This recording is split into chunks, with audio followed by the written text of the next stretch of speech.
Rumah ibadah pada hakikatnya bukan hanya sekedar tempat beribadah atau belajar semata, melainkan dapat menjadi tempat untuk menjalin hubungan baik atau kerjasama harmoni dengan sesama umat beragama.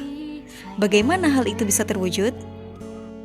Hal yang cukup menjadi keunikan tersendiri serta menjadi poin pentingnya moderasi beragama tergambar dalam dua rumah ibadah besar yang terdapat di Desa Baluk, Kecamatan Negara, Kabupaten Jembrana, Provinsi Bali, yakni Rumah Ibadah Umat Muslim Masjid Nurul Amin dan Rumah Ibadah Umat Hindu Pura Majapahit.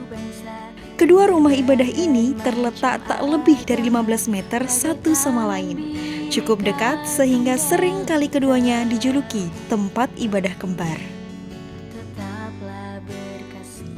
Kedua rumah ibadah kembar ini diperkirakan berdiri pada tahun 1764 Masehi. Pembangunannya pun dilakukan secara bersamaan. Oleh karenanya, kedua rumah ibadah ini seringkali dijadikan tempat untuk menjalin hubungan harmoni di antara dua pemeluk agama dan keyakinan yang berbeda sejak berabad-abad silam yang lalu. Sejarah terbangunnya dua rumah ibadah kembar ini konon diprakarsai oleh Pangeran Wong Agung Wilis dari Kerajaan Blambangan yang tertarik dengan lokasi wilayah tersebut ketika istirahat dari perjalanannya menuju Puri Mengui. Akhirnya, Pangeran Wong Agung Wilis membabat dan membangun pemukiman serta rumah ibadah untuk seluruh prajuritnya yang pada saat itu menganut dua keyakinan, yakni Islam dan Hindu.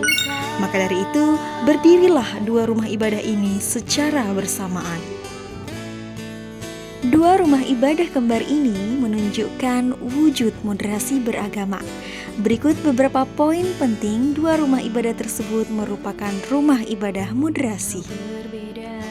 Yang pertama, warga setempat hidup saling hormat menghormati dengan berpegang teguh pada prinsip menyamu beraya atau kita semua bersaudara. Baik warga Hindu maupun warga Muslim hidup saling menjaga kesucian dua tempat ibadah tersebut. Dua, dalam ritual mereka, warga Hindu tidak pernah memotong babi, melainkan menggantikannya dengan itik atau bebek, hanya untuk menjaga perasaan warga Muslim yang mengharamkan babi. Tiga, dalam pura tersebut terdapat pelarangan adanya anjing yang berkeliaran. Hal ini untuk menjaga kesucian masjid dari kotoran dan najis anjing. 4. Apabila terdapat acara agama yang dilakukan secara bersamaan, maka tua masjid akan diarahkan ke dalam masjid. Hal ini ditujukan agar tidak mengganggu jalannya persembahyangan yang dilakukan oleh umat Hindu. 5. Apabila terdapat acara yang dilaksanakan di Masjid Nurul Amin, seperti halnya Maulid Nabi, Isra Mi'raj ataupun yang lainnya, maka warga Hindu pun turut serta diundang untuk menghadiri acara tersebut. Assalamualaikum warahmatullahi wabarakatuh. Karena ini mewakili umat dan selalu Masjid Nurul Amin berdampingan dengan guru.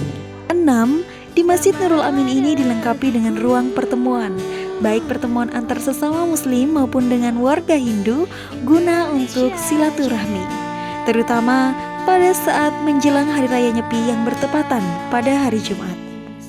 7. Di masjid ini disediakan beberapa fasilitas toilet dan kamar mandi serta ruang tempat beristirahat bagi para musafir baik dari kalangan Muslim maupun dari kalangan Hindu termasuk Kristen yang melintas di jalan raya dan pasar Gilimanuk.